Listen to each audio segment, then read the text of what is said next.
Hey everyone, welcome back to the channel. Today I've got some powerful tips for creating stunning game environments using Unreal Engine 5.4. Let's take your game visuals to the next level.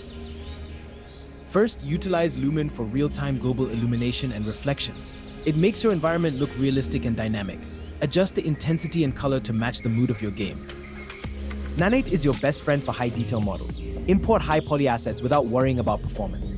This allows you to create intricate environments with rich detail. Don't forget about Megascans. This library of high-quality assets can save you time and ensure your environment looks top-notch. Integrate them seamlessly with your scene. Atmospheric effects like fog, volumetric clouds, and ambient occlusion add depth and realism to your environment. Play around with these settings to create the perfect atmosphere. Always optimize. Use level of detail load settings for your assets and keep an eye on your frame rate. A stunning environment should also run smoothly. Those are my top tips for creating stunning game environments in Unreal Engine 5.4. Implement these and watch your game visuals transform. Don't forget to subscribe and hit the bell for more tips. Thanks for watching and happy developing.